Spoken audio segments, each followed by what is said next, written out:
Olá, este é o Stefanadas, um programa para pensar sobre comportamento humano e repensar aquilo que nos move e nos transforma. Eu sou Stefano Florice, professor de Economia da Cultura da Universidade Federal do Rio Grande do Sul. Vem Stefanar com a gente? Escreva a frase mais verdadeira que você conhece. Este é um dos mais conhecidos conselhos do escritor norte-americano Ernest Hemingway sobre o ofício literário. Vencedor do Nobel de Literatura em 1954, Hemingway escreveu romances, contos e memórias. Foi motorista de ambulância na Primeira Guerra, esteve na Guerra Civil Espanhola, morou em Cuba e aborda conflitos em muitas de suas obras. Ele é autor de Adeus às Armas e O Sol Também Se Levanta. Entrou para a história como um homem intenso, engajado, revolucionário, romântico e de estilo direto. E por que eu trago Hemingway aqui? Porque essas características, tanto do homem quanto da obra, se conectam muito com o povo que encontrei quando vim morar aqui para o Rio Grande do Sul, há mais ou menos 29 anos. E esses temas são os temas que abordaremos com o nosso convidado de hoje. Diz o ditado que generalizar é sempre um erro, mas eu me darei a licença poética sobre esse estado que é a minha segunda casa. Aqui encontrei pessoas verdadeiras, engajadas, intensas, amigos verdadeiros, pessoas convictas e orgulhosas de sua própria terra e de sua própria cultura. Para conversar sobre o que faz do Rio Grande do Sul o estado que é, o que torna o povo gaúcho tão único e, de um modo mais geral, como a literatura pode ser um caminho para preservar a história, eu tenho a honra de receber o Alci Cheuiche, que é autor de mais de 40 livros, professor de oficinas literárias há 23 anos, membro da Academia Rio-Grandense de Letras, da Academia Brasileira de Medicina Veterinária e da Academia Líbano-Brasileira de Letras, Artes e Ciências.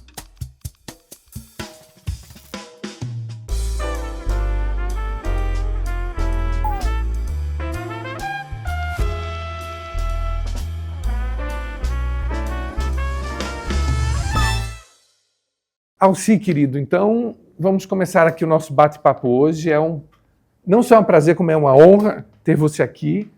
Vou lhe chamar de você, não de senhor, né? Não tem. Porque aqui no Stefanadas a gente é respeitoso, viu? Não, mas com os meus alunos eu peço que me chamem de Alci, porque nós temos que partir. Aliás, eu aprendi com o Mário Quintana. O Mário dizia, só me chamam de seu Mário para cobrar conta. Ele gostava de ser chamado de Mário. De Mário, para cobrar conta, seu Mário. Seu Mário é para cobrar conta. Então você já sabe que se eu chamar de seu Alci... É, porque vem conta aí, vem conta. É porque vem conta. Alci, querido, vamos começar o nosso papo. Como eu falei para vocês na introdução, o Alci começou a vida dele como agrônomo, né? Assim, veterinário. Veterinário. Não, é que eu me formei na faculdade de agronomia e veterinária. E como é que foi parar na literatura? Era uma faculdade. Mas é porque você vê como é essa questão, né? O meu pai era veterinário do Exército. Naquele tempo a cavalaria era muito importante, então o quadro de medicina veterinária do Exército era de primeiríssima. Uau. Tanto é que, quando foi criada a Escola de Veterinária do Exército do Rio de Janeiro, vieram professores de Paris para instalar essa, que a veterinária francesa é das mais desenvolvidas. Bom, então, o meu pai era um homem devorador de livros. E ele, como tenente, ele fez as revoluções de 30 e 32. Tá? Ele lutou um dos poucos lugares, porque diz, não, houve sim, aqui em Porto Alegre, no dia 3 de outubro de 30, tá? Houve combate aqui em Porto Alegre, sim. Então, e no Rio Grande, houve um combate violentíssimo, meu pai estava nele lá. Então, e depois foi naquele famoso trem que levou o Getúlio. Ele foi no trem? Ele foi no trem, e não só ele, como dois tios meus da parte materna, Silva Tavares. E foi uma coisa impressionante. As mulheres queriam ir, não podiam, então elas vaiavam os homens que não foram. A minha mãe contava isso assim. Bom, aí ele foi nesse trem, aí a famosa passagem por São Paulo, que Itararé, que os paulistas iam combater e não deixar passar. Então, depois, o Barão de Itararé, que foi o famoso, ele botou esse nome nele mesmo, de Barão de Itararé, por gozação, né? Porque Itararé não, eles não que nada. Então, não, o Brasil apoiou, não foi uma revolução do positivismo, não, foi uma revolução, tá, em que não se podia mais tolerar o voto em aberto, tanto no Rio Grande do Sul como no resto do Brasil, porque os caras levavam gente armada e diziam, cá, Stefano, tu vai votar em quem? O que o senhor quiser. Estava uma arma na nuca. Então, eles eram em todo o Brasil, e no Rio Grande do Sul, em particular, nem se fala.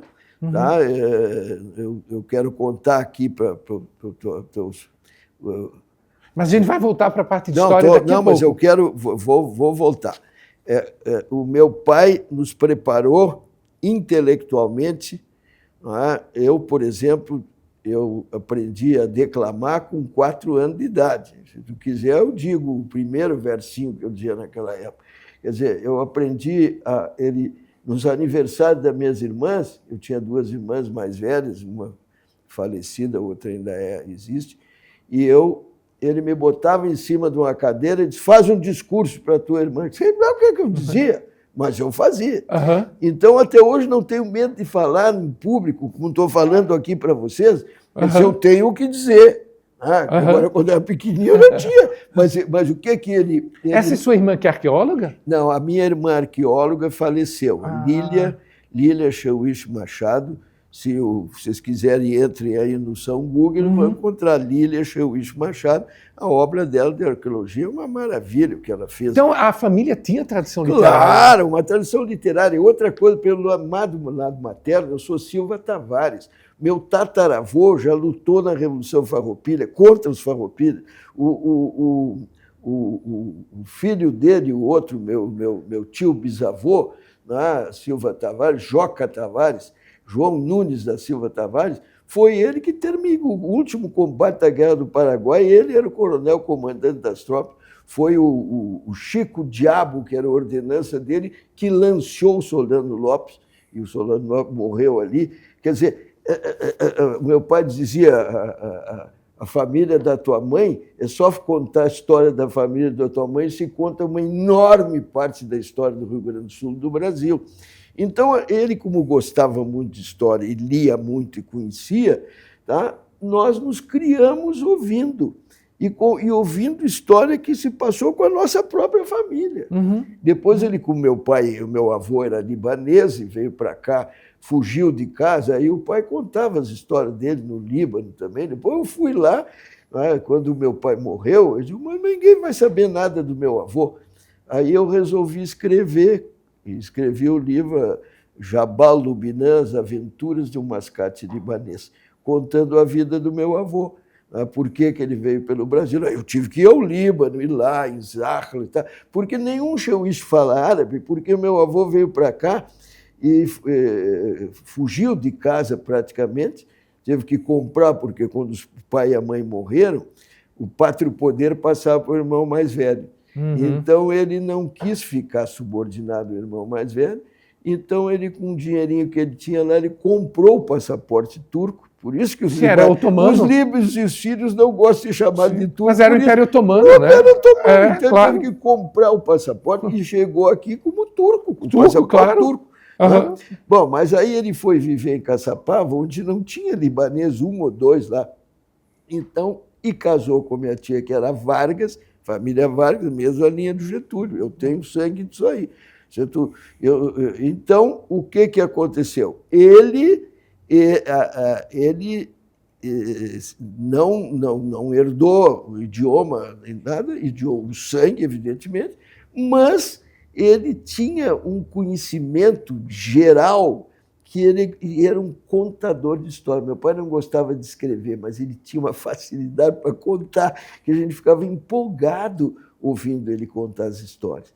Então, nós nos criamos nisso. Mas o interesse da veterinária dele, então, eu vou contar por quê.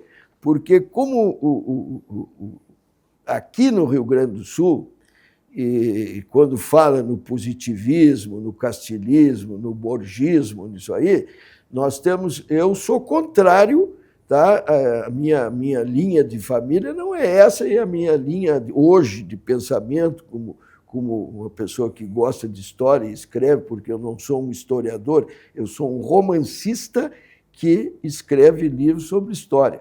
Mas eu me aprofundo muito para isso. Tá? Então, as pessoas dizem o quê?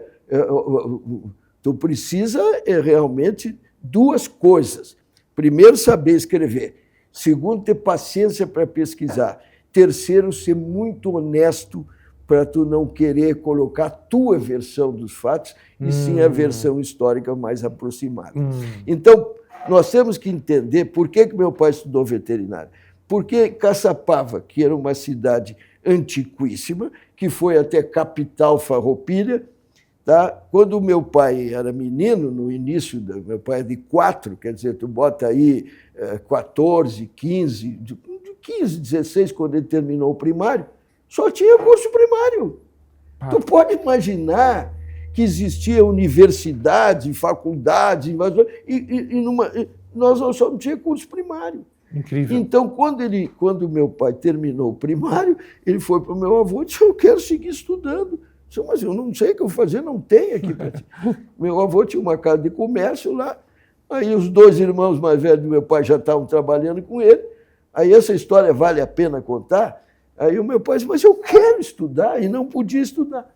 Aí ele saiu para a rua, pegou uma pedra, foi na casa que tinha uma vidraça mais bonita lá, que era de um médico, e atirou uma pedra na vidraça. E ficou esperando para ver que era ele.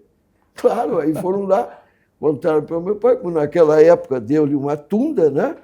E ele chorou e disse: a culpa é minha, mas é sua também. Eu não atirei pedra em vidraça nenhuma, mas eu estou lhe dizendo que eu quero estudar, eu não quero ser uma pessoa quebrando vidraça na rua.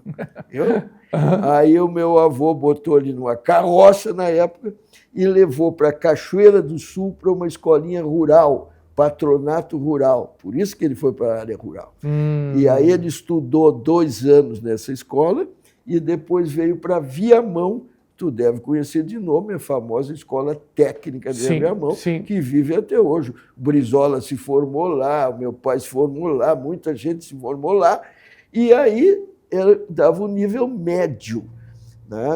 Era um ginásio, o equivalente. Não, né? não, o científico. Aí seria o científico. Até o científico. Quer dizer, então podia entrar na universidade.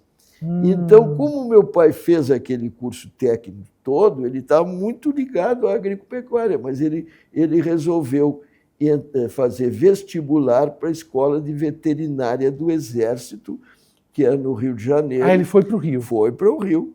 Então, ele trabalhou ainda uns meses aqui na universidade, na própria Faculdade de Agronomia e Veterinária, ele trabalhou lá na secretaria para ganhar algum dinheiro, isso eu fui saber muito depois, e foi de navio para o Rio, fez o vestibular e foi primeiro colocado.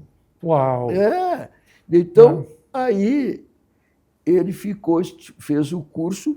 Mas ele nunca abandonou o gosto pela história, pela literatura. Não, mas acontece... E por que você reproduziu o mesmo caminho? Porque você teria a chance de ter ido direto para a literatura, mas eu né? Não tinha, porque nunca teve isso. A literatura hoje mesmo. Hoje nós temos... Não adianta eu ir para uma faculdade. Onde quem é que tem uma faculdade? Tem que ter talento literário. Uma coisa é letras. Uma coisa é ser professor de letras. E outra coisa é ser um escritor. Escritor tem que ter talento, mesmo para música, para artes plásticas. Não adianta eu querer ser pintor. Não nasci com esse talento. É o que eu digo para os meus alunos, eu posso dar muita coisa. Eu sou professor de oficina literária há 23 anos. Eu tenho 123 livros agora, nessa feira de Porto Alegre. Completei 123 livros de alunos e alunas minhas.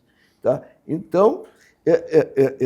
Mas você está dizendo que não tinha talento, então? Não, assim? Eu tinha talento Sim. E tenho, mas eu não podia entrar para uma faculdade para ser escritor, porque isso não existe até hoje. E fazer história? Bom, isso eu podia, mas acontece o seguinte, é que o meu pai foi como oficial para Alegrete. Eu nasci em Pelotas. Aí, quando eu tinha 4 anos, o meu pai foi transferido para Alegrete. Bom, eu me lembro direitinho dessa viagem de trem. O cavalo dele foi num vagão lá atrás, a gente no trem, quando tinha uma estação que demorava mais, nós íamos lá levar açúcar para o cavalo comer. O cavalo chamava-se Favorito, era um cavalo de tordilho, branco, lindo. Bom, aí nós fomos para Alegrete. Então eu me criei em Alegrete, que é uma cidade de fronteira, uma cidade de campo. Eu aprendi a andar a cavalo com 5 anos. Meu pai arrendou uma propriedade lá, e era uma granja que ele fez uma leitaria e tal, e eu me criei lá dentro daquilo.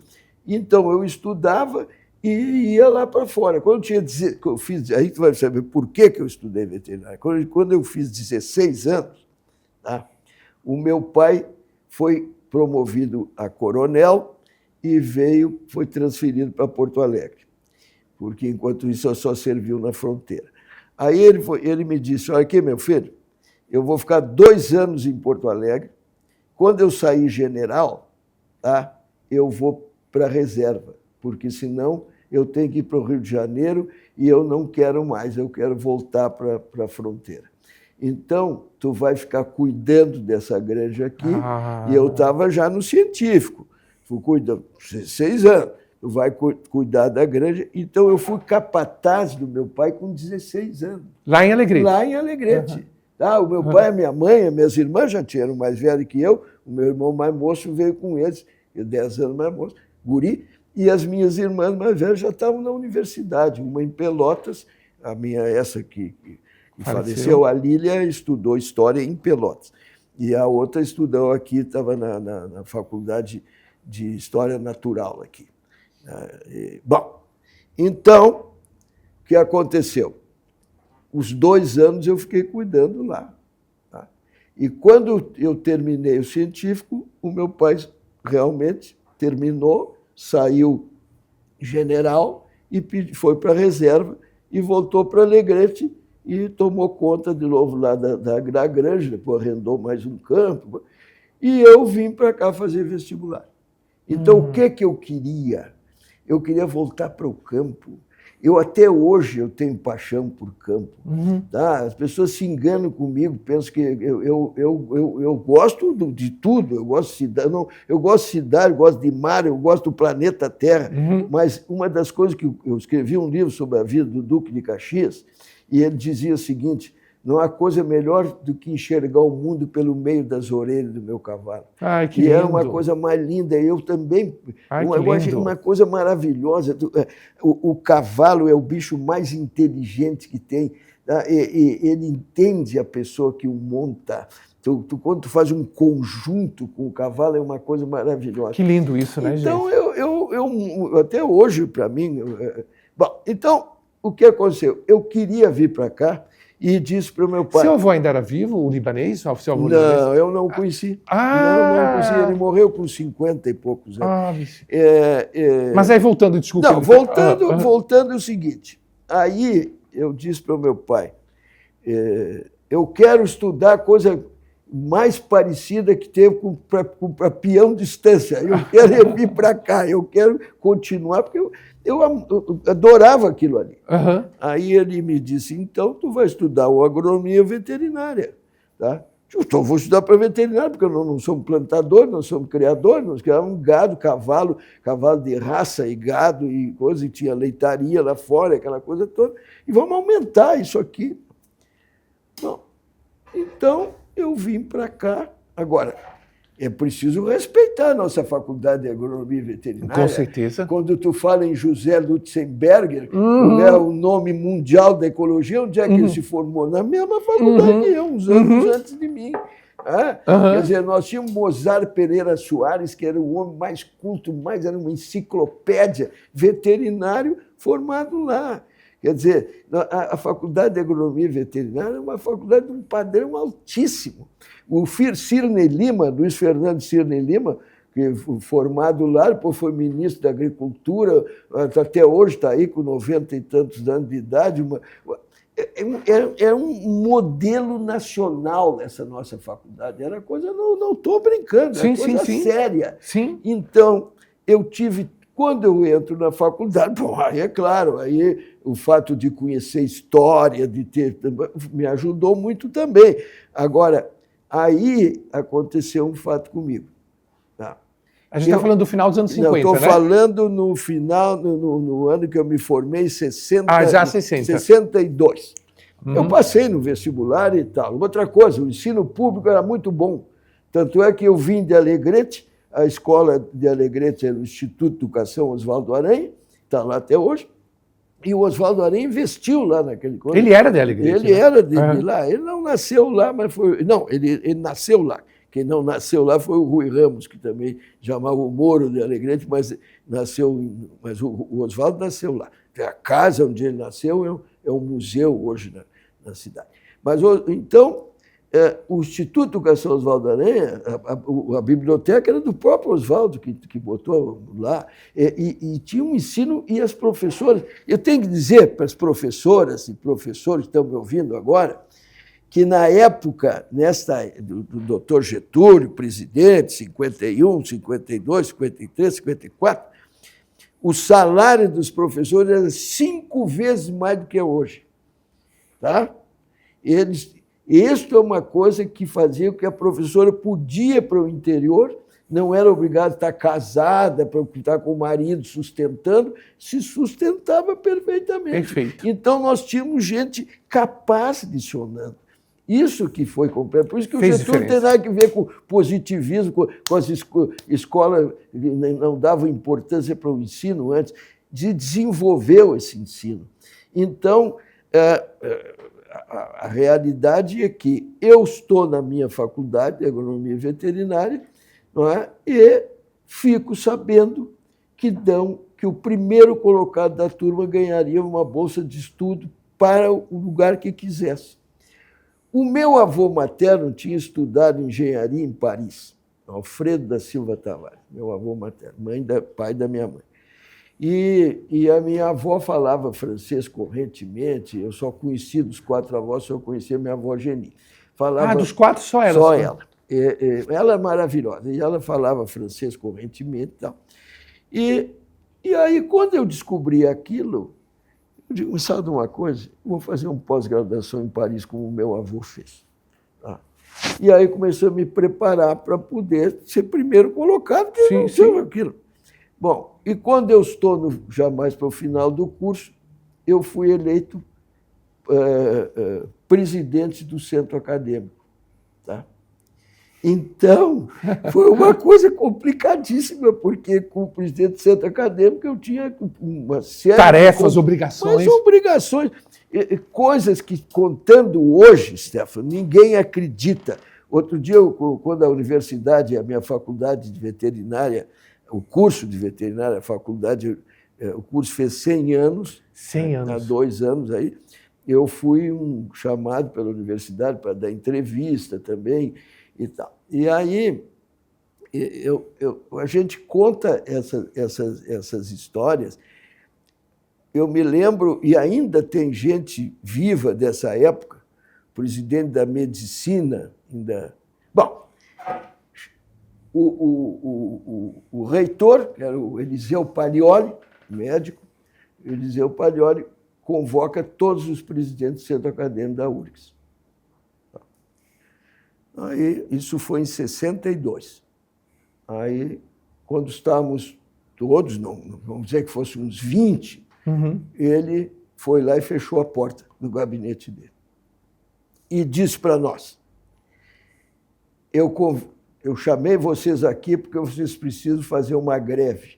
Nós começamos a rir. Greve? Sim. Vocês precisam fazer uma greve porque o hospital de clínicas está pronto e eu não consigo que o ministro da Educação e o ministro da Saúde me liberem o hospital. Falta pouquíssimo material, eu tenho que abrir esse hospital, é importantíssimo para o ensino de medicina, é importantíssimo para a cidade. E o presidente, João Goulart, era o João Goulart presidente, o presidente ele libera isso, mas não quer passar por cima do ministro da Educação. Então, façam uma coisa, façam uma greve. Eu vou bater em vocês, vou dizer que é um absurdo essa greve, mas que a causa é justa. Aí chama atenção. Embora seja justa a causa, não se admite uma greve e tal. Mas vocês fazem a greve, eu vou para Brasília, vou ao presidente e digo, olha, a situação está lá, a minha universidade está parada. Bom, vocês não podem dizer o que está acontecendo aqui. Sim, eu preciso da palavra de vocês. Uhum. E nós demos a nossa palavra. E entramos em greve, saímos dali, fomos para a nossa Federação dos Estudantes, a FEURGS, e decretamos a greve. Eu me lembro que eu pedi para juntar os estudantes lá no centro acadêmico. Claro que eu não contei para eles de reitor nenhum, mas disse, olha, nós temos que apoiar o nosso colega da medicina, eles estão nessa situação, um hospital pronto. Imagina se o nosso hospital veterinário, que muito bom, por sinal, tivesse pronto e não funcionasse. E eles estão nesse problema, o hospital pronto. Aquele prédio da Ramiro? Aquele prédio da Ramiro. Fantástico. Aí, o que aconteceu? Eu panfletei lá na Praça da Alfândega, da nossa feira do livro, eu panfletei ali, temos que abrir o hospital, tem que fazer isso, papapá. E o reitor nos batendo, dizendo não pode ter greve, não pode parar a universidade. Eu entendo que esses meninos até estão com uma causa justa, porque o hospital tem que ser aberto, mas não com greve. Com greve. Aconteceu 3 dias de greve e o Jango mandou abrir o hospital. E eu passei 50 anos sem poder contar isso. Porque agora pode contar, para dizer, porque nos chamavam de subversivo, que estudante baderneiro, bababá. E, no entanto, nós nunca fizemos uma greve idiota na vida. Tá? Outra vez que nós paramos foi em 61, na legalidade, e também eu estava lá com os estudantes prontos para fazer o mesmo que meu pai fez. Ele foi com o Getúlio, nós íamos com o Jango. Aí o Jango, acho que teve sabedoria na época de tentar não esquentar muito, salvar vidas. Não ia morrer muita gente. Bom, mas a grande realidade que eu me formei em veterinária, tirei o primeiro lugar e fui para Paris. E passou quanto tempo lá? Eu fiquei 3 anos na França. Então, quando houve o golpe militar, você estava em Paris? Eu estava lá, 64.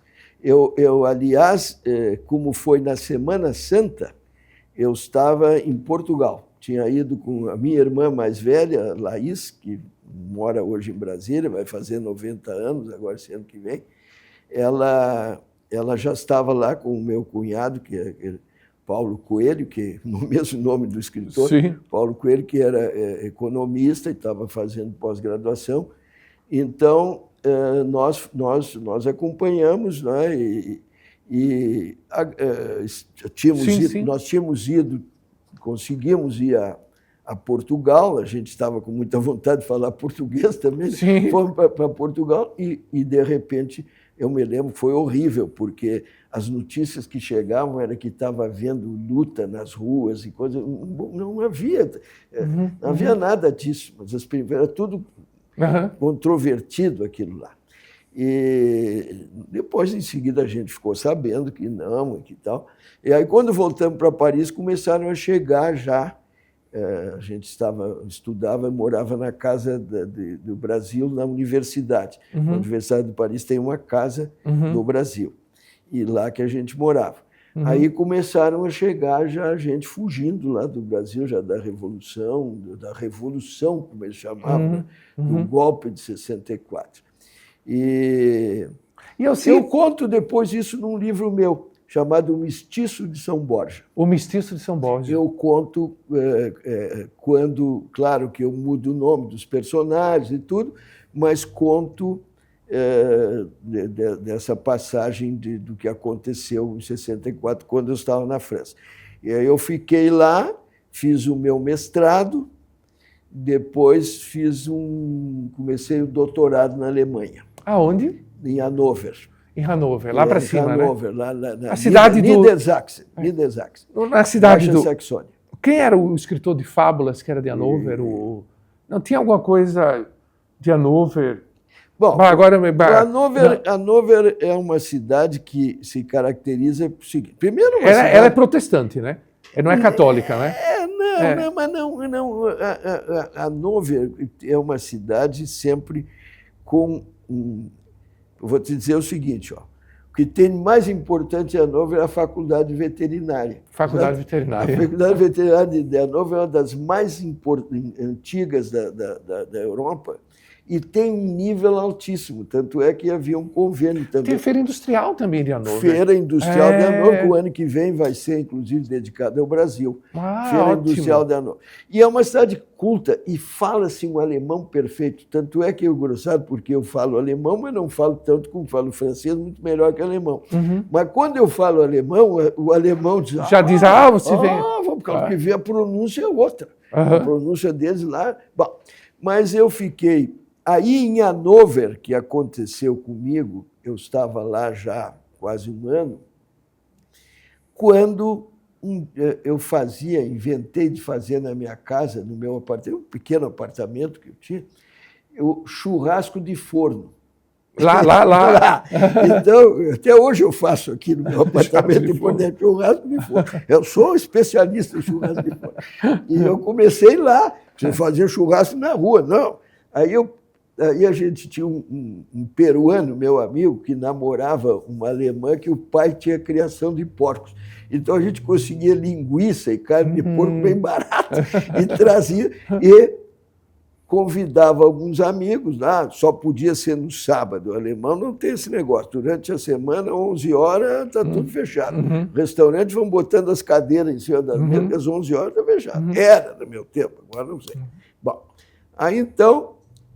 Nós, um sábado lá, nós estávamos fazendo um churrasco de forno e tinha, brasileiro era só eu, tinha esse peruano, tinha um outro argentino, tinha uma moça que era suíça-francesa e mais uns alemães.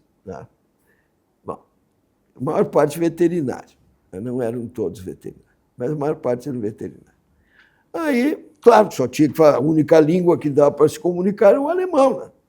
Aí, lá as tantas, um alemão lá diz assim, estava dando golpe, houve o golpe no Brasil já há alguns anos, mas aí houve golpe no Uruguai, golpe no Peru, golpe aqui, golpe ali. Aí um deles lá, o alemão diz assim, mas por que vocês estão sempre, não conseguem manter uma democracia e golpe de Estado? E aí começou, dá vontade de dizer naquela época, olha quem fala, né? Começou uma discussão fechada e você sabe por quê? Por culpa de vocês, europeus, que colonizaram mal a América, a Ásia, a África. Sabe por que nós fazemos revolução lá no América Latina? Tá? Nós fazemos por qualquer coisa, porque lá o problema é que existe um clima de miséria, de injustiça social, de tudo isso, que então fazemos revolução por qualquer coisa, até por causa de um gato. E saiu assim. Até por causa de um gato. Bom, aí, claro, nós estávamos no meio de veterinários, a maioria e tal, o pessoal achou graça. 2 horas da manhã, todo mundo foi embora. E eu, na minha cabeça, o gato e a revolução. Daí o nome do livro. Mas olha só, o primeiro livro em prosa. Eu tinha poesia. Então, primeiro livro em prosa. Primeiro livro em prosa. Aí olha como nasce um livro. Isso é muito interessante. Né? Muito interessante. Aí eu peguei papel e caneta ali e botei capítulo 1. E escrevi o primeiro capítulo. 4 horas da manhã, estava pronto. São capítulos curtos, primeiro capítulo. E eu fui dormir. Eu gosto de contar essa história, porque sabe que os alemães, eu adoro os alemães, eu nem tenho sangue alemão, mas adoro. Aí, às 10 horas da manhã, tocou a campainha. Eu tinha que dormir às 4, né? Domingo. Me acordei, fui lá, eram 3 das gurias alemãs que estavam lá. No churrasco de forno? Que estavam no churrasco de forno. 3 delas. Vai dormir, nós viemos aqui lavar a louça, porque senão tu nunca mais vai fazer esse churrasco, porque depois tu tem que lavar tudo que ficou aí. Olha só, as alemãs. Elas combinaram depois da festa e foram lá. E eu fui dormir. Quando eu me acordei, meio-dia, fui lá, estava tudo lavado, arrumado direitinho, como se tivesse tido festa. Tá? E em cima da mesa está o meu papel. Até depois uma colega disse assim, pá, pena que eu não leio português, eu queria saber o que tu tinha escrito ali. Bom, eu leio o meu capítulo e me arrepiei. Mas esse troço está bom. O que dizia esse capítulo? O capítulo eu começo contando a história de um soldado da brigada. Tá? A brigada aqui no Rio Grande do Sul é a Polícia Militar. A Polícia Militar aqui é a Brigada Militar. Um soldado da Brigada Militar que ele, a casa onde ele morava, o soldado, a casa dele vai ser demolida. Tá? Então, ele tem que arrumar onde morar, e ele ganha mal, e ele está com problema. Então, eu morei como estudante na Lima e Silva, porque onde hoje em Porto Alegre é um bairro boêmio? Polícia, não, hoje é polícia, era onde era a nossa FEURGS, a Federação dos Estudantes, que com o golpe de 64 eles tomaram e nunca devolveram para a universidade. E atrás, na rua, nós tinha muito apartamento que a gente alugava para a República, eu morei ali. E tinha uma casa antiga que era de uma uruguaia. Então, eu inventei a história que o soldado desta brigada, ele não tem para onde ir, ganhava mal, ele está com a maleta dele ali e encontra um conhecido dele. E ele diz, o que tu está fazendo aí? Pois eu demoli o meu prédio, eu não sei para onde que eu vou. Então. Mas por que não vai na pensão da dona fulana, uruguaia e tal? E vai para lá, mas ela vai... eu vou um jeito que ela até te cobrar menos, porque tu é soldado da brigada, pode ajudar o defeito de qualquer coisa. Dizer, eu moro um soldado da brigada. E quando eles chegam lá, na pensão, que eu coloquei, aí eu fiz o que a Agatha Christie ensina, não inventa o local, copia o local. Tu já vai inventar os personagens e a ação, então bota num lugar conhecido. Isso é de Agatha Christie. Aí eu botei na minha rua de estudante, ali na Lima e Silva. Tá? Só que é claro que eu inventei a uruguaia, sim. Era uma casa de madeira e tal. Aí, quando ele chega lá, que o amigo esse dele está convencendo a uruguaia que arrume um quarto para ele, que cobre um preço bom e tal, o gato dela escapa das mãos e sobe numa escada, tá? Que estava sendo feito um trabalho. Eles faziam um buraco, enchiam de cal para preparar o cal, para fazer um muro ali, e o gato sobe na escada. E ela se desespera, o gato chamava Cervantes. Cervantes e tal. Aí o amigo diz assim, Nondinho era o apelido, Ernesto Epaminondas de Araújo, Nondinho para os amigos. O soldado Nondinho, sobe lá, Nondinho, sobe e pega o gato para ela. Aí ele começou a subir, mas ele tinha pavor de altura, e foi subindo, e quando ele pega o gato, e ela, feliz, o gato escapa da mão dele, corre, vai para o colo dela e cai a escada, e ele cai do banco todo, e fica todo branco. Aí ela diz assim, não importa que tombó, que se cayó, salvó-me Cervantes, es un héroe, puede quedar-se acá. Tá pronto, e ele encontrou lugar para ele. O primeiro capítulo. Eu tenho o personagem da brigada, que foi muito importante. Eu tenho a pensão e o gato e a revolução. Então, o gato já existe, é o Cervantes. Tá? Então, quando eu li esse negócio, eu digo, pô, isto aqui dá para desenvolver. Acontece, meu amigo, que o alemão trabalha uma loucura.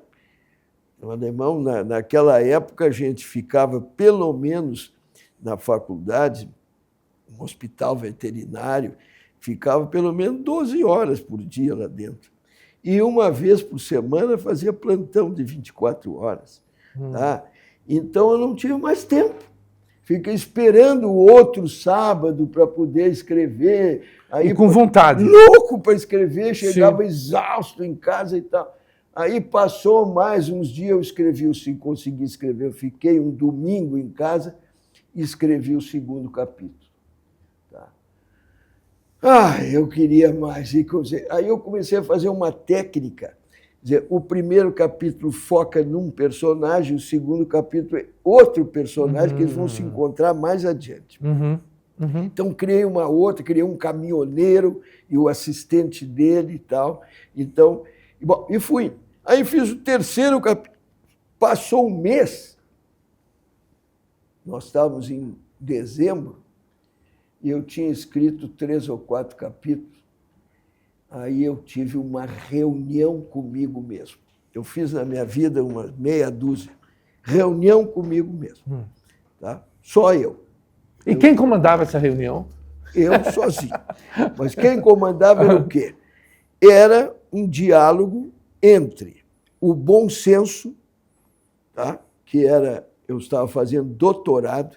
Se eu te contar que eu estava fazendo doutorado em transplante de rim, porque os veterinários na Alemanha é diferente, na Alemanha existem ciências médicas, todo mundo trabalha junto, quer dizer, veterinária, medicina, odontologia, farmácia, enfermagem. Tá? Tanto é que a técnica de raio-x, tá? A primeira vez ela disse, terminou o estágio dela, disse, não, agora eu vou para uma odontologia. Tu vai para a odontologia? Eu vou. E depois eu vou para a medicina, porque quando terminar esse estágio todo, eu estou pronto para arrumar emprego em qualquer lugar de uma área dessa. Aqui é tudo separado, é uma bobagem isso, não sei porquê, mas é tudo separado. Tá? Então lá é tudo junto. Tanto é que a Faculdade de Medicina de Hannover nasceu dentro da de veterinária, aproveitando os laboratórios e tudo. Faz pobre, né?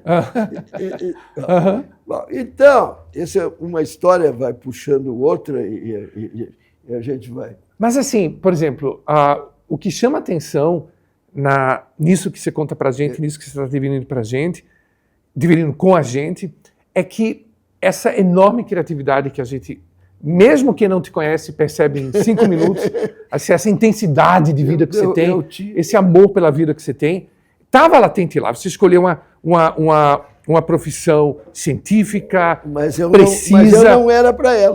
Exato, aquilo estava. Então, mas deixa eu te perguntar o seguinte, querido. Nas suas oficinas literárias. Antes das oficinas, eu quero concluir para que as pessoas entendam. Aí eu chego ao seguinte: eu quero terminar de escrever esse livro. Tá? Eu não vou poder ser. Eu estava fazendo doutorado, hein? Sim. Eu já tinha feito mestrado na França, na Universidade de Paris, não é brincadeira. Eu tinha 26 anos. Com 25 eu fiz o mestrado e com 26 eu estava fazendo doutorado na Alemanha. Então, o que eu ia ser? Eu ia ser um cientista. Exato. Exato. Então, o que... Aí eu digo, mas eu como cientista não vou poder escrever. Eu quero escrever. Então, esse debate que eu tive foi uma coisa... Essa reunião foi com você mesmo, né? No outro dia de manhã, eu fui ao diretor. O diretor, professor Wilhelm Brás, ele tinha ficado 5 anos aqui no Brasil num convênio entre Hannover e Porto Alegre, Universidade do Rio Grande do Sul e Universidade de Hannover, nesse convênio. E o professor Brás acabou casando com uma brasileira. E aí, ele... foi uma das razões que ele me convidou, embora eu já tivesse um mestrado na França. Ele me convidou para fazer o doutorado, trabalhar com ele lá. Quando eu fui a ele e fui dizer que eu estava me demitindo para escrever, esse homem, se pudesse me surrar, tinha me surrado. Né? Ele ficou assim. Sim, ele tinha dado uma vaga do doutorado para você. Não pode, quer dizer, eu vou botar tudo fora. Eu ganhava bem, aí não era uma bolsinha, eu ganhava como assistente dele, tá? E fazendo o doutorado, e trabalhando, evidente, operando, fazendo. Aí eu disse a ele, olha, professor, realmente eu vou terminar esse livro, do jeito que está aqui eu não posso. Bom, tomei a decisão. Ele disse, então nós vamos fazer uma coisa, eu vou te dar férias. Tu vai sair 1 mês de férias para tu pensar. Eu também, eu vou escrever nesse mês. Né? Então, eu peguei e fui para Portugal. Eu tinha um carrinho, peguei meu carro e fui para Portugal, onde tinha um amigo de uma amiga lá que ofereceu de ficar na casa dele, e eu continuei escrevendo. Passou esse mês lá? Passei o mês lá, e neste mês aconteceu uma coisa interessantíssima. Isso era no ano de 67.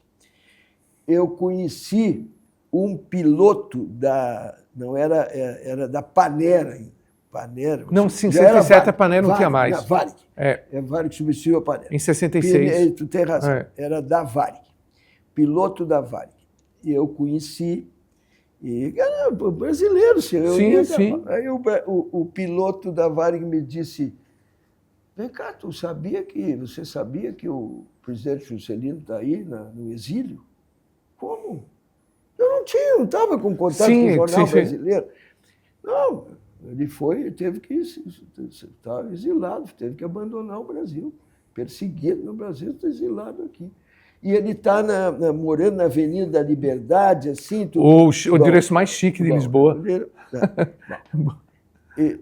O edifício tal me deu o endereço, vai fazer uma visita, tu é poeta. Eu estava com um livro meu, dos poemas, tudo organizado em português, espanhol e francês. Era um trilíngue, que depois foi publicado aqui no Brasil, ano depois. Entre o Sena e o Guaíba. As línguas que se falam entre os 2 rios. 1/3 do livro é português, o outro em espanhol e outro em francês. Bom, leva o teu manuscrito para ele. O Juscelino adora poesia. Quem sabia eu que o Juscelino adora poesia? Mas ele vai me receber. Claro que vai te receber. Vou lá.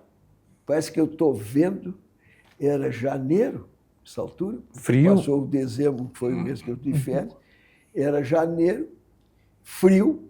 Ele estava com, a gente chamava de, sobretudo, de padre, porque os europeus usavam até o joelho e o nosso ia até a canela. Ele estava com aquele sobretudão ali parado na frente do elevador. Aí eu fui lá, peguei do lado dele, me apresentei. Digo, olha, eu sou estudante brasileiro e tal, eu sou de uma espécie em vias de extinção, eu sou poeta. Eles, eu gosto muito dessa espécie e tal. Aí eu falei num tio meu, Joaquim Tavares, que foi um assessor dele, agrônomo, e que fez todo o projeto agrícola de Brasília, ele gostava muito do meu tio, e aí ele me levou com ele para o apartamento. Não era dele, diziam que o Juscelino, depois quando ele morreu, porque ele não tinha dinheiro. O Juscelino, o apartamento era bom, realmente. Avenida da Liberdade. E emprestaram um apartamento para ele. Tanto é que os móveis não tinham nada que ver com o apartamento. Os móveis eram diferentes. Aí, sentamos ali, eles lê um poema teu. Aí eu abri o meu... Esse? Do Sena Guaíba? Sena Guaíba. Aí eu abri, não é? Eu me lembro que era um poema que eu escrevi no lugar onde houve o dia D, do desembarque dos aliados. Você escreveu lá? Lá. Na Normandia? Na Normandia. Quando eu era estudante de veterinária... Em Paris. Em Paris. Eu fui passar uma semana, na Semana Santa, quinta, sexta... É porque dá o quê? 1 hora? 1 hora e meia? Mais um pouquinho. Até a ponta que eu fui, dá umas 3 horas de carro. Bom, mas eu fui lá, e fui nesse lugar e fiquei impressionado ali, porque tinha ainda uma casa-mata, um bunker alemão ainda ali, e eu fui lá subir, e ali, tu sabe que na Normandia a maré chega a ter quilômetros de distância. do baixo para o alto, né? Então, ao entardecer, o mar começa a avançar. Sim, o Mont Saint-Michel. O Mont Saint-Michel, sim, claro. Não é muito longe. É um pouquinho mais. Aí foi vindo, e o mar avançando, e eu sozinho lá em cima. Aí eu escrevi esse poema, só, completamente só. Imensidão total, mundo distante. Ecos sombrios ecoam em meu ser. Sinto pouco a pouco escurecer o dia sigiloso da verdade, verdade nua, sem âmago real, verdade fria, sem drama e sem passado. Meu sonho treme ante esse mundo que divaga e minha aurora de promessa se me apaga. Estou só, sinto frio. A luz ajuda seu fim, a noite dá-me sossego. Tenho sede, tenho medo, tenho pena, sensações que pego e que remexo no meu peito ávido de luz, ávido de algo que palpita, que foge, que voa e me atordoa, algo que é poema e que é verdade, algo que me traz a imensidade. Bom, muito lindo. Longo o poema. Declamei o poema para o Juscelino, li, né? Mas já li declamando. Sim, sim, sim. Porque nessa época os poemas que eu escrevi eu decorava todos. Você tem 26 anos? E ele ficou encantado. Ah, mas que coisa boa e tal. Aí conversamos mais. Ele disse, não, mas eu quero recomendar esse teu livro para uma editora.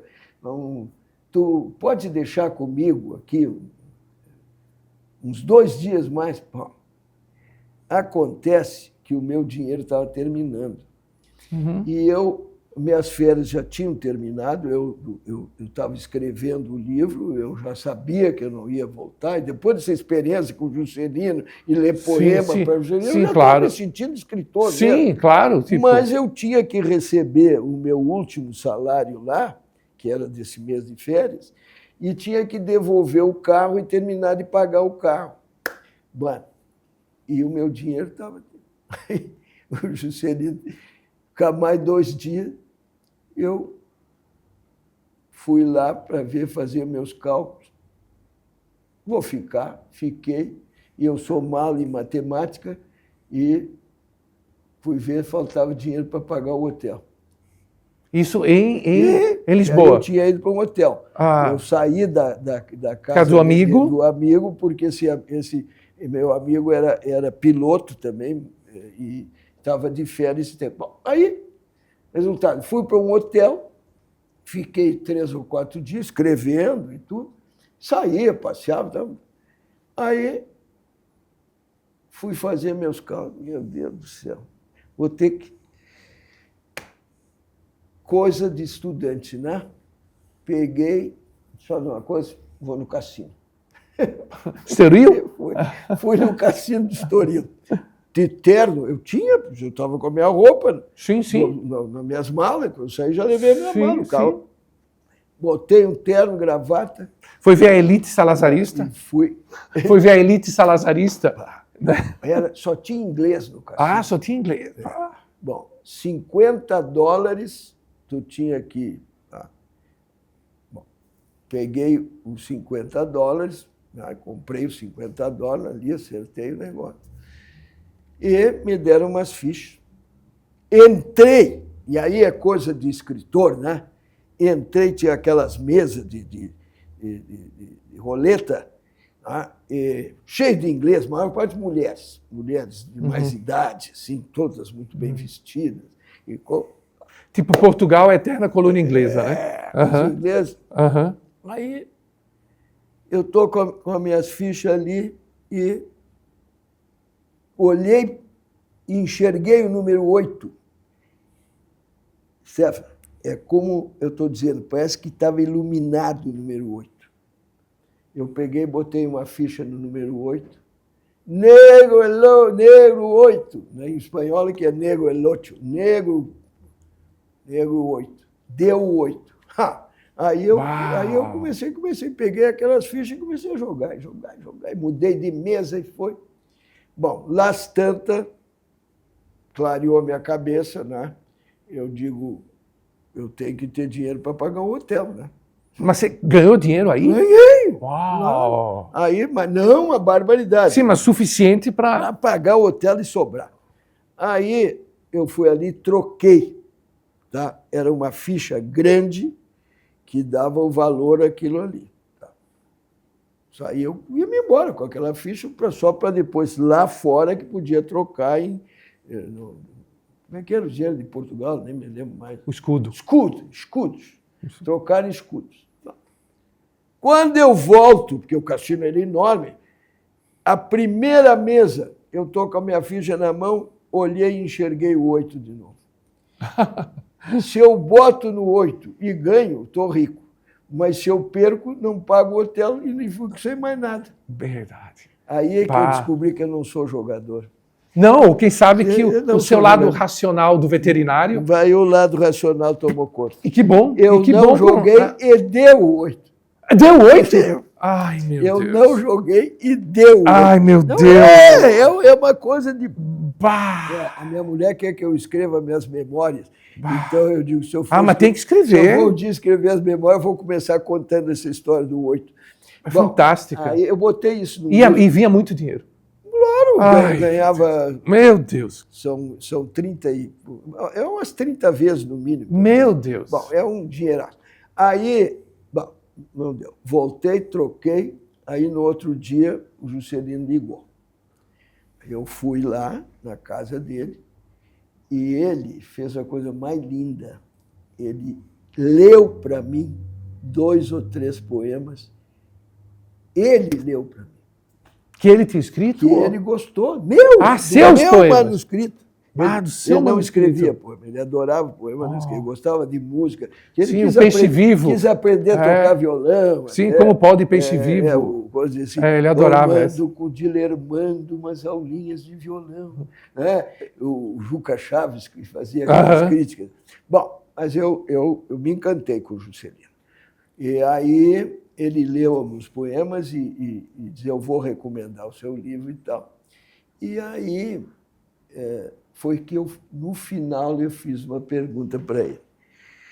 Eu não falei política, né? Disse, presidente, eu sei que o senhor está no exílio e o nosso país? Ele disse, o nosso país está passando por um período gravíssimo, mas ninguém vai impedir que o Brasil atinja o seu destino. O Brasil é e será um grande país, apesar desta ditadura de hoje. Foi a única coisa que nós falamos. Ele era um otimista mesmo e acreditava no Brasil. E eu também acredito no Brasil. Eu também. Apesar de todas as coisas que a gente sabe, eu acredito. Eu não só acredito, como o pessoal que me acompanha sabe como eu amo o Brasil. Assim, me diz uma coisa, a gente não vai ter tanto tempo.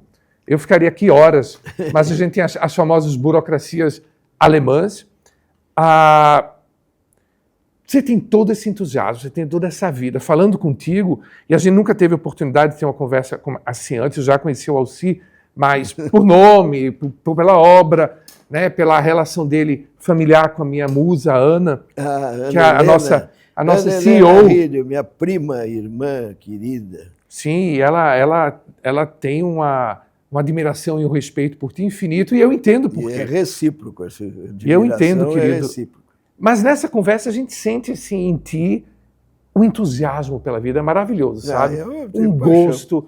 E assim, falando de uma forma bem despojada, é aquilo que se imagina de um artista, né? Quando se pensa num artista, esse gozo pela vida, né? Que pode vir na forma de alegria, como no seu caso, ou até, sei lá, de outros... Mas só para fechar aqui, querido, que eu queria muito... Concordo. Eu amo a vida. Isso a gente sente, né? Feliz, sempre. Isso é uma coisa fascinante e diga-se de passagem, um exemplo. Agora, por exemplo, assim, então, o que é que eu quero dizer com tudo isso? A gente sente sua alma de artista, sua alma de poeta, talvez até mais até do que de poeta mesmo. Mas o meu ponto tu és professor aí na... Oficina de Criação Literária. Há 23 anos. 23 anos. Já passaste por centenas de alunos. Muitos. E como é que você percebe quando a pessoa tem talento ou não? Porque essa deve ser uma parte complicada, né? Porque uma coisa é ser professor de matemática. Professor de matemática, todo mundo consegue aprender matemática. O talento, tu disseste uma coisa muito interessante. Sim, o escritor de verdade é um artista. Uhum. Tanto é que eu, quando dou aula para meus alunos, o primeiro trimestre, quando chama-se Técnicas Essenciais na Arte de Escrever. Então, tem técnicas que não... Quer dizer, só o talento não resolve. Depois desses 3 meses de técnicas essenciais, eu começo a trabalhar artistas de outras áreas. Normalmente, eu começo com artes plásticas e começo com Van Gogh. Porque o Van Gogh, eu tive uma experiência com o Van Gogh quando eu tinha 23 anos, que eu fui para a França. A minha irmã me disse, tu tem que conhecer o túmulo do Van Gogh. Na Provence? Não, é ali perto de Paris. É perto de Paris. É Anvers-sur-Oise. Sim, exatamente. Anvers-sur-Oise. Exato. Bom, aí se pega o metrô, depois eu pego um outro trem ali que... Metropolitano, né? E sai, eu quero 1 hora de trem, tu tá lá. Bom, aí sai aquela cidadezinha Anvers-sur-Oise, pequenininha. Bom, ela não me explicou nada. Eu digo, bom, eu estou esperando, porque hoje com o quadro dele tu compra uma cidade, quer dizer, então deve ser um túmulo. Aí nós fomos caminhando, e de repente aquele cemitériozinho, né, cercado de pedra ali, muito simples. Entramos e está no chão uma lápide, Vincent van Gogh, do lado outra lápide, Theodor van Gogh, o irmão, ali no chão. E eu tive uma experiência para o resto da minha vida, porque quando eu era menino, eu vi uma frase num dia do livro que os professores botaram em Alegrete: ama a obra pela obra e não pela glória que dela advirás. Então, tu tem que amar a obra pela obra, como Van Gogh amou. Aí tu vai ser um verdadeiro artista. Se tu for carreirista, se tu for esganado por dinheiro, ou por troféus, ou por não sei o quê, tu não vais ser artista. Então, como é que eu reconheço meus alunos? Aqueles que o talento... Primeiro tem que ter talento, tem que nascer com isso. Então, revela à medida que cada aula ele é obrigado não, ele tem um tema para escrever em casa, trazer na semana seguinte. Isso é obrigado. Então, quer dizer, tu quer fazer, tem que escrever. Só se aprende a nadar dentro d'água. Então, se aprende a escrever escrevendo. Não é eu no quadro negro, ele escrevendo. Então, aqueles que têm disciplina e que têm sensibilidade e que têm paciência para aprender, aqueles que realmente aliam a qualidade essencial, que é o talento, aliam outras qualidades, que eu brinco, aquilo que é a inspiração e a transpiração. Sabem transpirar, sabem ter paciência, sabem investir em si mesmos. Então, não basta apenas ter o talento para ser um artista. Também, além desse talento, a pessoa tem que ter algumas outras qualidades para ter paciência para chegar lá. Para chegar lá. Fantástico. Então, naquela famosa equação, 99% de transpiração, 1% de inspiração, 99, aí você mudaria o quê? Muito, é 50%. 50, né? Perfeito. Não, essa é dos empresários. Agora, se não tiver talento, aí não adianta. Não adianta, né? Não adianta porque, por exemplo, eu mexo com meus alunos. Bom, eu adoro música, mas eu não sou dotado. Eu adoro artes plásticas, mas não sou dotado, não tenho talento. Tenho talento para ouvir, tenho talento para ver. Agora, não tenho para produzir, para criar. Agora, para literatura, eu tenho. Eu escrevo com amor, com paixão. Tá? Agora, não pode estar se corrigindo, tem que deixar. O ato de escrever vem do subconsciente. O consciente está preocupado com as contas para pagar, com a ditadura, com não sei o quê. O inconsciente não.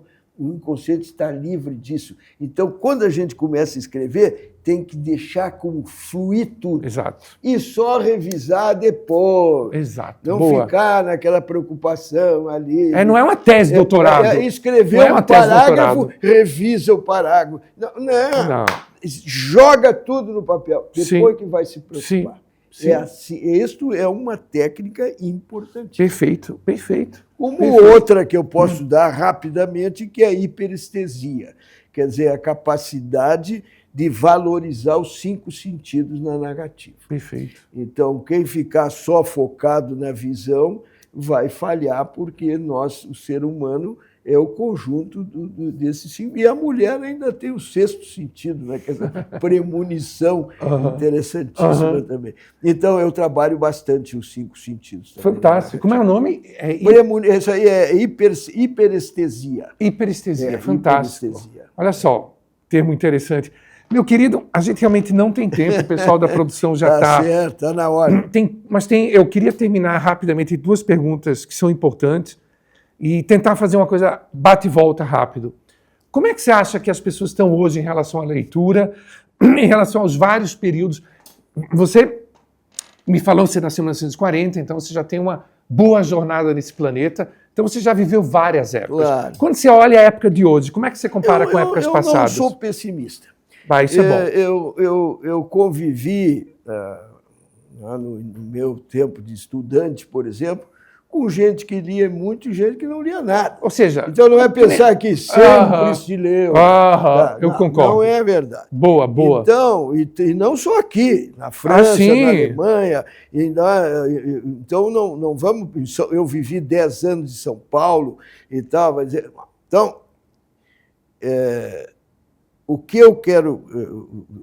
O que nós precisamos entender perfeitamente, e que eu vou dar só uma resinha,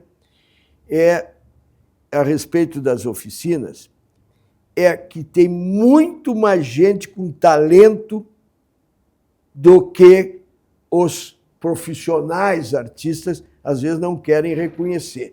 Que nós somos exceções, não é verdade? Boa. Muita gente não pode exercer esse talento, primeiro porque não teve oportunidade, ou financeiramente, ou culturalmente, ou o que quiser. E outra, por aquilo que nós dizemos, que tem o talento, mas faltam outras condições para levar isso avante. Tá? Agora, quando terminou a Segunda Guerra Mundial e que eles se reuniram, começaram em Paris, depois em Londres também e tal, dizer, mas vem cá aí, nós fizemos tudo isso na arte e nós estamos aqui com a Primeira Guerra, a Segunda Guerra, depois vem a Terceira, vai acabar com tudo isso. Então, eles criaram as oficinas, não é academias de criação literária, é oficinas, é simplificar, é um ofício. Tá? Quem quer transformar uma oficina literária numa escola de vamos aprender, escrevam como Érico Veríssimo, escrevam como o Shakespeare. Não é por aí. Tem que escrever como o Stefano. Tem que escrever como tu. E não como eu. Estou sentindo um toque da semana de 22 aqui, uma reação ao classicismo anterior. Agora, o que tem, nós temos que entender que tem muito mais gente capacitada no mundo, mas que por uma série de razões, às vezes a própria família. Exato. A própria família não estimula porque fica com medo. Esse cara quer tocar violino, mas será que ele vai poder ganhar vida tocando violino? E as próprias... restrições do dia a dia, a pessoa tem que ganhar vida. Nós estamos... Eu me lembro, a última vez que nós estivemos em Paris, com meus alunos, nós escrevemos um livro aqui, que inclusive a Ana Helena, nossa querida, é coautora, Histórias do Vinho, Histoire du Vin. Foi em 2014, nós fomos a Paris, em maio, lançamos esse livro lá, um momento maravilhoso. E maio em Paris é maravilhoso. Maravilhoso. E, bom, então, naquele ano, no mês de julho, se não me falha a memória, ia até a Copa do Mundo do Brasil. Exato. Bom, nós assistimos dois vídeos lá, com o pessoal que estava nos apoiando lá, nos estimulou para assistir 2 vídeos. Um era o Sartre com a Simone de Beauvoir, tá? Que foi a última entrevista que ele deu. Ele gostava no bistrô mesmo ali, com os amigos, tomando um vinho, a Simone no lado dele, talvez tenha sido até no La Coupole, onde ele foi gostado de frequentar. E aí fazem uma pergunta para ele. Para quem que você escreve, Jean Paul? E ele diz, eu e a Simone escrevemos para o leitor. Eu acho isso uma coisa sensacional. Tu tem que escrever para aquele leitor que está te lendo. Exato. Porque ele só vai se transformar em realidade com aquele leitor. Exatamente. Bom, e depois assistimos um outro... Só um parênteses, é bem coisa de Sartre, né? Quer dizer que ele era um pouco machista, né? Eu e a Simone, claro, já respondo por ela. Mas era assim, né? Sim. Mas ele teve a coragem de recusar o prêmio Nobel. Né? Sim, não. Não era só pelo título, pelo dinheiro, porque ele estava completamente quebrado, ele ia ganhar $1 milhão de dólares. Aí daquela época. Estava completamente quebrado. Bom, o outro foi bem recente, que fizeram um documentário, Brasil, o único país do mundo que pode fechar as fronteiras. Documentário francês, existe, quem quiser pode procurar. Eles provam nesse documentário que o Brasil, isso é de 14, mas não mudou tanto. Sim. O Brasil é um dos poucos países do mundo que tem tudo. Nós temos 8,5 milhões de quilômetros quadrados e uma população de 200 e poucos milhões. Quer dizer, se tu botar a China ou a Índia comparado, olha, quer dizer, então nós temos espaço para esses 200 e poucos milhões. 2, nós temos um clima maravilhoso, mesmo com as coisas que estão acontecendo agora. Aqui não tem terremoto, aqui não tem vulcão. Nós temos selva ainda suficiente para os rios voadores. E temos onde plantar e colher e onde criar. Nós temos 1 bovino por habitante. Nós temos a Embrapa. Nós temos a Embrapa criada pelo Ciro de Lima, que sim, o ministro, exato, minha escola, na faculdade que foi meu professor. Uhum. Embrapa maravilhosa, quer dizer, poder fazer a nossa pesquisa sobre tudo isso. Bom, então, podemos fechar as fronteiras. Não viu agora com o Trump aí, metais preciosos, de olho dos metais preciosos do Brasil? Nós temos tudo no Brasil. Tá? Então, nós fechamos a fronteira. Então, nós não temos direito a ter miséria. Nós temos que voltar a investir no ensino público em todos os níveis, como o doutor Getúlio Vargas fez. Tá? E foi ditador, foi, mas não morreu como ditador, morreu como presidente eleito e muito bem eleito e lutando, como naquela carta dele lá, né, lutando para o Brasil realmente, como nesse documentário está provado. Quer dizer, nós não temos direito de ter miséria no Brasil. É só trabalhar melhor, utilizar mais corretamente, não esquecer que o ano que vem tem eleições. E, meu querido, não, com certeza. Não, votem bem, eu não vou dizer claro. Mas votem em quem procure seguir aquilo que você acredita. Quer dizer, igualdade de oportunidade. E, meu querido, apesar do nosso tempo avançado, a conversa é tão maravilhosa. Pessoas ricas como você, Alcide, de sentimentos, de paixão, de vida, de informação. Você é uma pessoa, você transborda coisas interessantes, querido. Você transborda coisas. Então, a gente passaria horas aqui. Fico feliz. Não, e eu entro aqui o compromisso de você voltar, porque são tantos assuntos, mas eu não tenho como deixar de fazer essa pergunta também, antes de 2 perguntinhas que a gente faz para todo mundo. Quando você olha o Rio Grande do Sul e quando você olha o resto do Brasil, eu não sou gaúcho, mas eu moro aqui há quase 30 anos e eu amo o Rio Grande do Sul. Também. Eu amo o Rio Grande do Sul e amo Porto Alegre. Tu és aonde? Eu sou de Pernambuco. O Leão do Norte. Mas é o gaúcho a pé. Exatamente. É o gaúcho a pé. Interessante. Todo pernambucano que eu conheço gosta do Rio Grande do Sul e todo gaúcho que eu conheço gosta de Pernambuco. Também, tem uma coisa... Eu também gosto. E, meu querido, o que é que você acha que os nossos queridos ouvintes, telespectadores. Você sabe, né, gente? Sou de outra época, ainda tenho esses termos, ouvinte, telespectador. Telespectadores. O que é que você quer que as pessoas, o que é que você acha que é interessante que as pessoas do resto do Brasil, que não conhecem tanto a nossa história, já coloco nossa aqui, soubessem do Rio Grande do Sul? Assim, bem assim, uma coisa assim. Eu quero que as pessoas de fora do Rio Grande do Sul entendam que o fato de nós cultuarmos as nossas tradições, de nós gostarmos da bombacha, da bota, de nós termos uma cidade cenográfica que durante um mês de setembro aqui quer ir ali, né, no acampamento Farroupilha, tá? De que a palavra, centro de Porto Alegre, a palavra Farroupilha não nasceu no Rio Grande do Sul. Era um jornal do Rio de Janeiro chamado A Trombeta Farroupilha.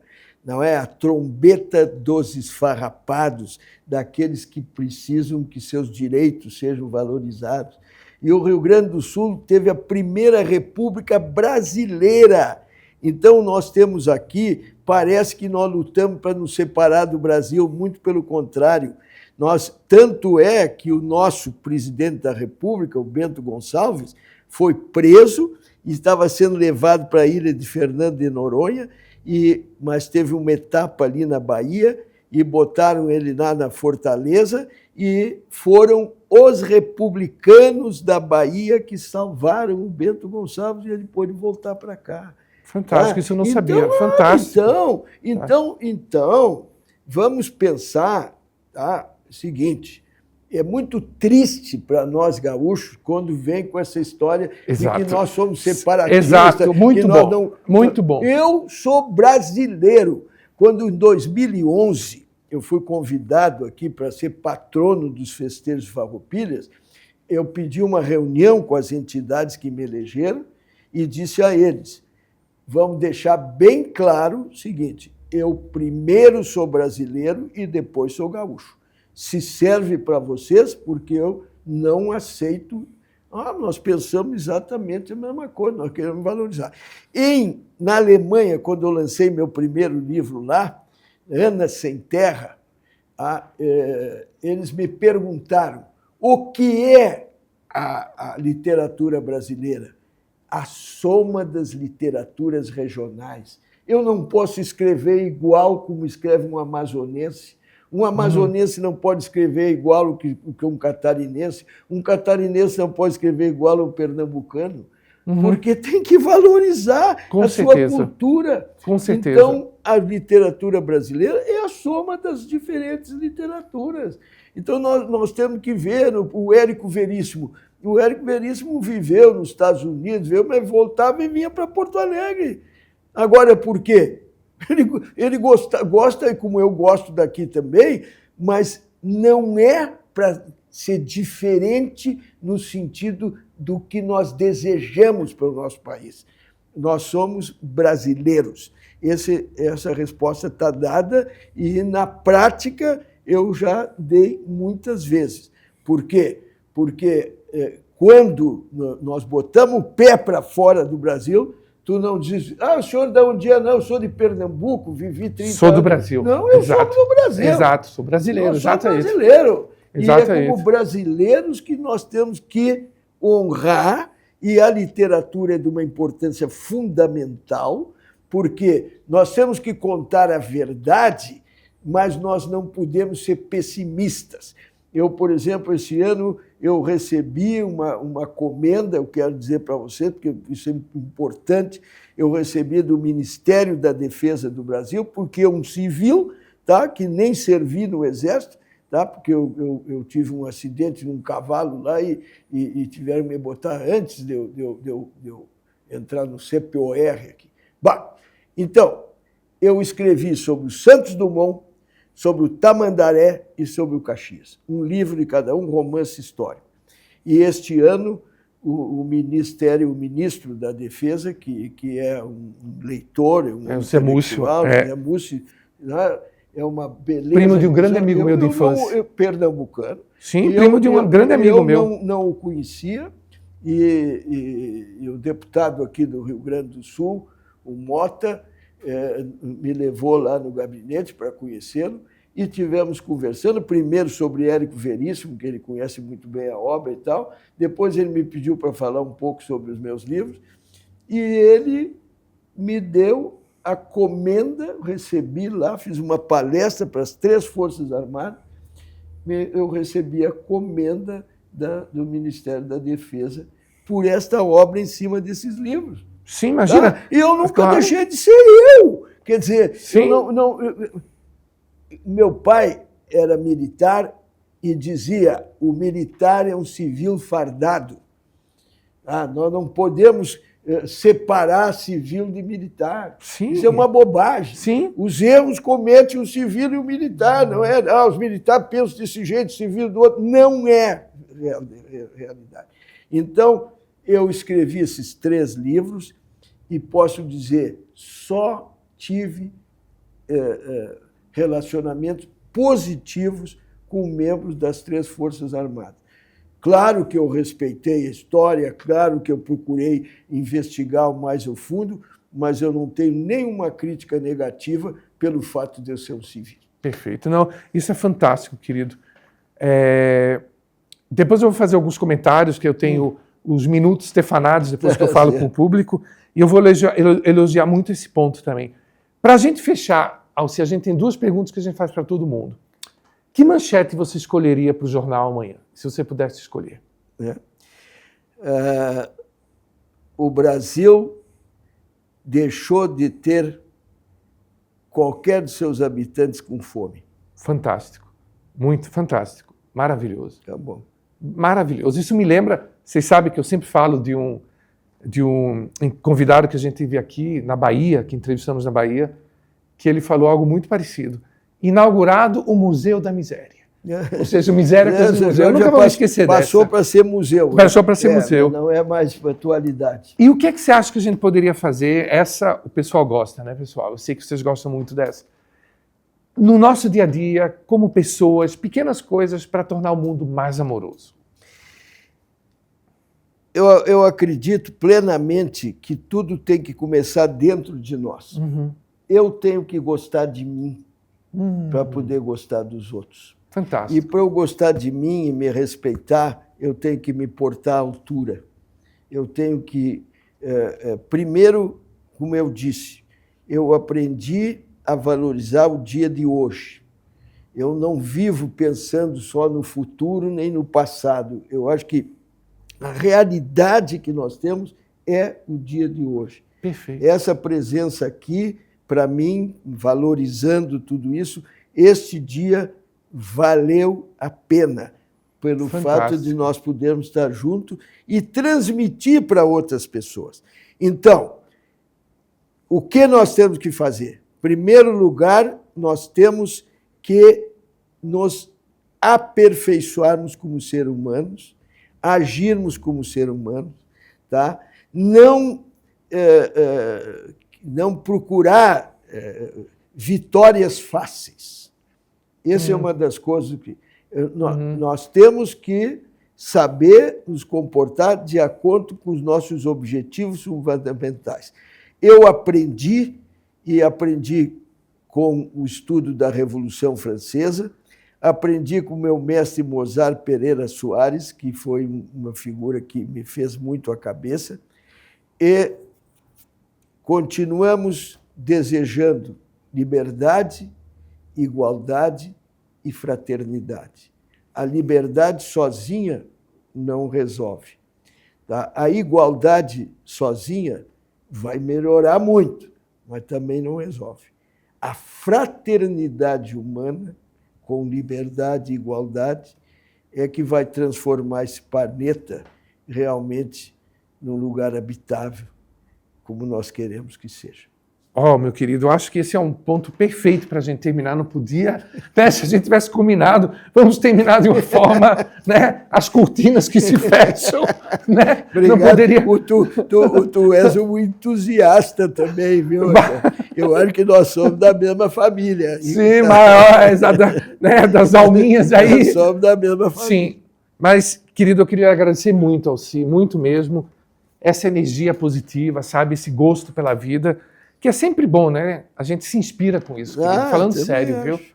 Eu lhe deixo um beijo bem grande no coração. Muito obrigado, está recebido aqui. Para concluir... Sim, o que é que você gostaria de falar? Quando o Stefano falou 1940, eu às vezes me assusto, porque 1940 era em plena Segunda Guerra Mundial, quando eu nasci, né? Então, eu estou com 85 anos. Eu não me preocupo, mas quanto tempo eu vou viver? Eu estou vivo hoje, com a minha cabeça no lugar, meu coração no lugar, a minha capacidade de escrever intacta. Então, eu tenho que me preocupar com hoje.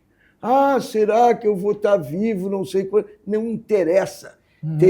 Eu acho que uma das razões de eu ter... Claro, tive sorte por ter doença de não sei... Parei de fumar faz 50 anos. Não fumem, pelo amor de Deus.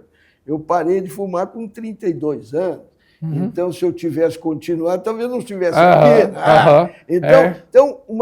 Mas o principal de tudo, eu acredito plenamente, é saber viver consigo mesmo. É o que nós tínhamos falado. Concordo em gênero, número e grau. Em gênero, número e grau. Exatamente. É isso aí. Estar feliz consigo mesmo. Saber viver consigo, ser feliz. Exatamente. E a literatura ajuda muito, hein? O Mário Quintana dizia que o livro é a única maneira de se estar só e acompanhado ao mesmo tempo. Eu não tenho problema nenhum se eu estou sozinho e não quero ver televisão, eu pego um livro lá. Claro. E quando eu era guri, meu pai arrendava essa granja que nós falamos, lá onde eu me criei, tá? Não tinha luz elétrica. Então se botava aqueles lampiões de gás e tudo, mas no quarto muitas vezes eu lia com vela. Eu li maravilhas, o Simões Lopes Neto, por exemplo, que eu li com 12 anos. Imagina, com velas, que maravilhoso. Com vela. Maravilhoso. Criava um clima, né? É isso aí. Então, leiam. Ótimo. Melhor maneira de terminar. Perfeito. E eu agradeço vocês também. Beijão. Espero que vocês estejam com a gente na próxima. E já sabem, né? Comentem lá no YouTube, no Instagram, deem sugestões, que afinal de contas são vocês que fazem os Stefanadas valer a pena. Tchau, gente. Muito obrigado.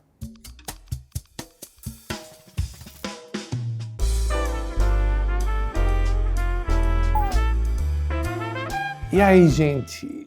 Chegamos agora a mais um final de ano e eu tô aqui com vocês para aquela famosa e espero que gostosa, inspiradora mensagem de final de ano, de Natal, né? Que eu tenho certeza que vai virar uma tradição dos Stefanadas. Essa é a nossa segunda já mensagem de Feliz Natal e Feliz Ano Novo, né? A gente fecha o segundo ano de Stefanadas, né? Na verdade, a gente está, no total, são 2 anos e meio trabalhando, quase 3 trabalhando para que o Stefanadas esteja presente, esteja vivo, esteja crescendo. E desses 3 anos, 1 ano e meio já apresentando programas, né? Então a gente fecha agora um ciclo de 35 programas, dos quais acredito que uns 25 esse ano. E foi um período muito construtivo, de muito aprendizado, porque apesar de eu ser professor, é diferente falar para a câmera, né? É diferente falar sabendo que tem tanta gente olhando, né? Com um potencial assim de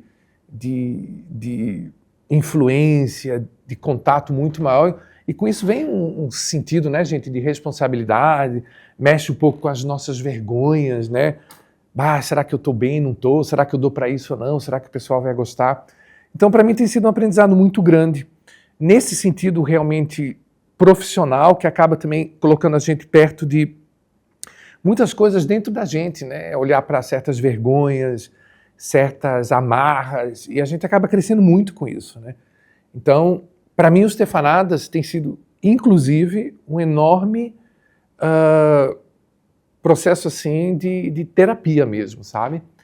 Fora, né, o incrível que é trabalhar com todas essas pessoas maravilhosas que a gente conhece nos estúdios, com uma equipe maravilhosa da Hug Produções, com o meu sócio querido, o Giovanni, com a Ana, que é a minha inspiradora, nossa produtora executiva, né, o pessoal da Hug, que é maravilhoso, a Larissa, o Daniel, a Luísa e tantos outros que estiveram, que estão com a gente.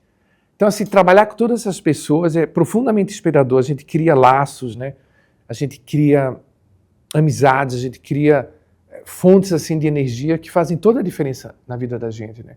Então, eu só tenho que agradecer a todas essas pessoas, aos Stefanados, por todas essas chances que estão me dando, não só de um aprendizado profissional, mas como eu falei para vocês, né? De terapia, de energização, de fazer novos amigos. E agora os principais, né? Agradecer os nossos queridos convidados, né? Já foram o que eu acho que umas 32 ou 33 pessoas que a gente já entrevistou, que a gente teve 2 programas, né? Em que eu falei diretamente com vocês, em que eu fui tipo entrevistado, que também é bem gostoso. E essas pessoas todas trouxeram tanta coisa, né, gente? Tanta, não só informações, mas experiência de vida, compartilharam com a gente situações, jornadas, aprendizados, crescimentos pessoais que me inspiraram muito. Eu tenho certeza que inspiraram todo mundo aqui que faz parte dos Stefanados, que cria os Stefanadas. E eu espero, né, que tenham inspirado vocês também. A gente teve tantos assuntos maravilhosos, a gente falou desde coisas científicas, pontuais, bem objetivas, até poesia, coisas muito mais humanas, intensas, alegres, né? Tivemos literalmente todo tipo de Stefanadas, né? Porque no fundo, Stefaná é isso, né?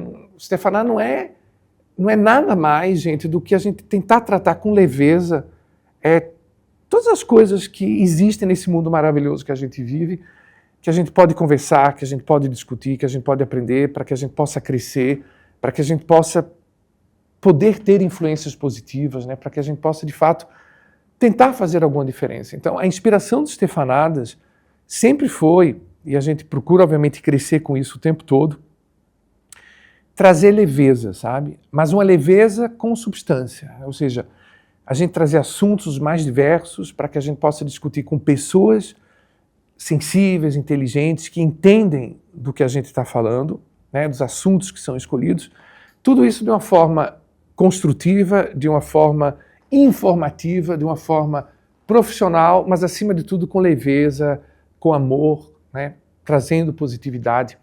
O programa, como tudo na vida, né, ele cresce, ele evolui, ele se transforma. Para o nosso próximo ciclo, né, meio que a gente está fechando um ciclo agora, esse primeiro ano e meio de Stefanadas, o programa teve uma cara mais assim de podcast, né? A gente evoluiu, vocês lembram daquela estrutura mais do microfone, agora para essa estrutura de cadeiras, e a gente tem a ideia de que futuramente novas surpresas irão aparecer. A gente meio que está realmente fechando o ciclo e abrindo um novo que vai trazer muitas surpresas legais para todos vocês no ano de 2026. Eu queria também, nessa mensagem de final de ano, obviamente falar do Natal e falar do Ano Novo. Para mim esse ano foi um ano muito particular, vocês sabem, né? Eu perdi meus pais. E esse é um período do ano que é um período de alegria, é um período de renovação, é um período de inspiração, é um período de reciclagem, é um período de alegria, mas que para muitas pessoas, como eu e tantas outras, também é um período de lembranças, é um período de algumas dores inevitáveis que vêm e que eu tenho certeza que virão. Mas eu queria compartilhar com vocês, né, principalmente para as pessoas exatamente que não estão, como eu, exatamente naquele mega clima de Natal, Ano Novo, no sentido mais festivo, que esse é um período que, muito mais do que propriamente festivo, é um período que nos ajuda a refletir, a se desligar um pouco das nossas obrigações cotidianas e literalmente a focar no novo alvorecer, né? Lembrando que quem foi, com certeza deixou coisas maravilhosas, plantou sementes incríveis e independente da idade que foi, com certeza exerceu e fez seu papel aqui. E nós que ficamos, a nós todos que ficamos, cabe continuar com essa tocha, sempre renovando, sempre com muita positividade, sem grandes cobranças. É normal a gente estar triste. Estar triste faz parte da vida, afinal de contas, se a gente não sente também as tristezas, se a gente não sente a nossa verdade como ela é naquele momento, a gente nunca vai ser verdadeiro. E como muitos dos nossos queridos entrevistados disseram ao longo desse ano, e é interessante, isso foi um moto generalizado, né? A gente tem que se amar, a gente tem que se respeitar, a gente tem que ter paciência com nós mesmos, porque senão a gente não vai amar, não vai respeitar, não vai ter paciência com ninguém. Então, eu deixo esse voto para vocês, principalmente para as pessoas como eu, que vão passar o Natal e um Ano Novo diferente, sui generis, que nós estamos juntos, que a vida ela é muito grande, muito rica e que tudo passa, tudo se transforma e, se Deus quiser, essa energia, os Stefanadas também vai ter em 2026. Renovação, novidades, muita alegria e sempre pensando em vocês, porque afinal de contas a inspiração dos Stefanadas é sempre passar algo bom para quem está assistindo a gente, para quem está ouvindo a gente. Certo, meus queridos, minhas queridas e meus queridos? Eu deixo então para vocês agora aquele beijão super especial, a soma de todos os beijos do ano e todos os abraços do ano multiplicados por 20, aqui ó, dentro do meu coração, para todos vocês e até 2026. Um beijo bem grande.